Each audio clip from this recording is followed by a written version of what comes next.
各位老友記，今日11月23日，大嶼山以南嘅海域，一日之內就發生咗2宗浮屍案，聽到都覺得好揪心。石鼓洲同南丫島嘅石排灣對開，先後有人發現死者，而家警方正全力追查死者嘅身份同埋死因。具體情況，我哋一齊嚟了解一下。事發喺今日嘅下午2點20分，有途人喺石鼓洲對開2公里左右嘅海面，見到有人形嘅物體喺水入面浮下，睇落好可疑，即刻就報咗警。水警同消防船好快就嚟咗現場，搜救之後順利將個物體撈咗上嚟。一睇原來係一位女士，當時已經冇晒生命嘅跡象，確實死亡。不過佢身上冇任何證明身份嘅文件，現場亦都冇揾到遺書，線索暫時好少。相隔唔夠2個鐘，下晝3點39分左右，南丫島石排灣對開又出事，有市民喺離岸20米左右嘅地方見到有個男人浮咗喺海面，冇幾耐就被海浪沖咗上岸。周圍途人見到即刻報警，場面都驚人。救護員同警方火速到場檢查之後，證實呢位男士已經當場死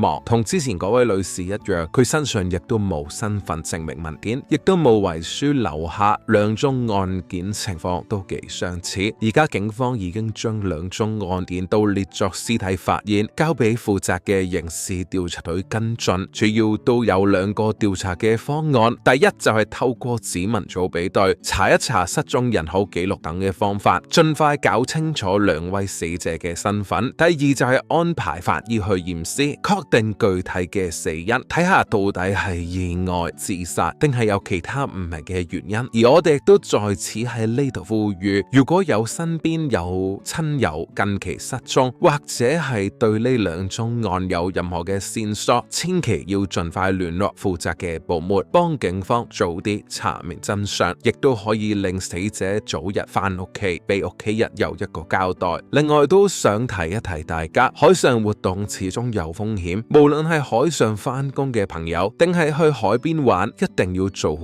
安全嘅措施。仲有一樣好重要，生命好寶貴，如果遇到任何難題或者情緒唔好，千祈唔好諗歪路，記得揾家人朋友傾下，或者聯絡社會嘅服務機構，辦法總比困難多。關於死者嘅身份同死因嘅調查嘅最新嘅進展，我哋將會緊貼去跟進，一有消息將會第一時間通知大家。